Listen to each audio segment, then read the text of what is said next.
Hər vaxtınız xeyir olsun. Vəkil Vüqar Cəfərov. Son günümüzün son bir-iki günün ən aktual məsələlərindən birisi olan Amerikan hökumətinin 75 ölkəyə vizələrin dondurulması məsələsini danışmaq istəyirəm və bu məsələlərdə bəzi qarışıqlıqları, anlaşılmazlıqları açıqlamağa çalışacağam. İlk öncə tarixsel bilgi verək. Hər şeydən qabaq yanvarın 14-də səhər saat 9:01-də Amerikan vaxtı ilə, Amerikan Pasifik vaxtı ilə, daha doğrusu Atlantik vaxtı ilə bir xəbər çıxdı və bu xəbər Fox News-da çıxdı ilk dəfə. Bu xəbərdə 75 ölkədən vizələrin durdurulması məsələsi yazılırdı. Təbii ki, bu xəbər çox tez bir sürətdə yayıldı və bu xəbəri yanlış anlaşılmalar da çox oldu.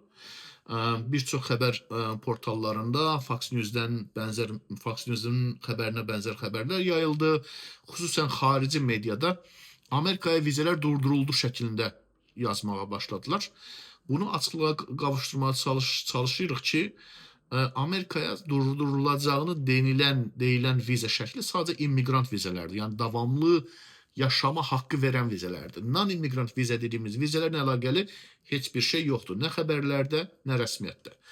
Amma dünən etibarilə eyni zamanda xəbər portallarında və bəzi vəkillər belə dedilər ki, bəs bu qadağan uyğulanmağa başlayıb, amma dünən etibarilə bir qadağan yox idi. Hətta biz səhər bir video yayınladıq ingilis dilində və orada da belə bir şey olmadığını dedik və həqiqətən də yox idi. Tək rəsmi xəbər deyə biləcəyimiz şey Amerikan hökumətinin Department of State'in daha doğrusu departmentinin Twitter hesabında bir xəbər yayınlanmışdı. O da gələcək bir dil istifadə edirlər. Yəni gələcəkdə bunu edəcək şəklində bir dil istifadə olunurdu.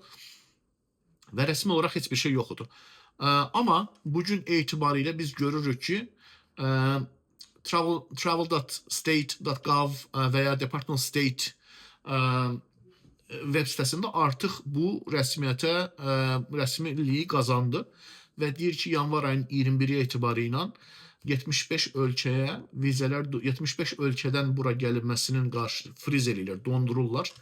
Bu ölkələr arasında təbii ki, Azərbaycan da var. Onun üçün bu videonu Azərbaycana yayınlayırıq ki, müştərilərimiz bilsin. Və bunu da demək istəyirik, əvvəl biz təbii ki, spekulasiya eləyirdik ki, bunlar niyə belə olur? Amma artıq xəbəri gördükdən sonra görürük ki, burada açıq bir şəkildə deyir ki, yüksək risk olan ölkələrdən, amma yüksək riski də public benefitsə bağlayır. Yəni public benefits dediyim dövlətdən yardım alma, dövlət qaynaqlarından istifadə olunma məsələsidir. Bizim müştərilərimizin çoxu EB1, EB2 öz-özünü sponsorluq edən viza şəkilləridir və bu viza şəkillərində zaten public charge, dövlətə yük olma söhbəti məsələsi yoxdur. Yəni sözün qısası müştərilərimizin çoxunun bundan əndişə duymaması lazımdır və eyni zamanda bunu da bilmənizi istəyirik ki, proseslər green card, daha doğrusu davamlı vizlərin verilməsinə əlaqəlidir, proseslə əlaqəli deyil. Yəni sizin bugün bir davanız varsa, nə bilim 130 nömrəli form göndərməsinizsə, atananıza müraciət etmişsə, bu proseslərdə heç bir durma yoxdur. Sadəcə vizələrin verilməsi, səfirliklərdə möhürlərin vurulmasına əlaqəli bir dondurulmadır. Bu da dediyim kimi public charge olmadığını, yəni dövlətə yük olmayacağını isbatladığınız zaman aşa biləcəyiniz bir məsələdir ki, müştərilərimizin çoxu zaten bunu eləyə bilər, onsuz da eləyir bunu. Və eyni zamanda bunun keçici olduğunu zaten açıq bir şəkildə State Departmentinin yayınladığı yazıda açıq şəkildə deyir. Təbii ki, bundan daha çox, yəni biz detay yoxdur əlimizdə, çünki çox qısa bir şəkildə yayınlanıb. Sadəcə ölkələrin listəsi və açıq şəkildə deyir ki, proseslər davam eləyəcək, sadəcə vizələr, möhürlər vurulmayacaq. Bəs bunun dışında da Amerikada vizəsi olanların, green card'ı olanların, Amerikada olanlara bu aid deyil zaten və green card'ı olanların da green card'ı ləğv olunmur, heç bir sınırlama, restriction yoxdur.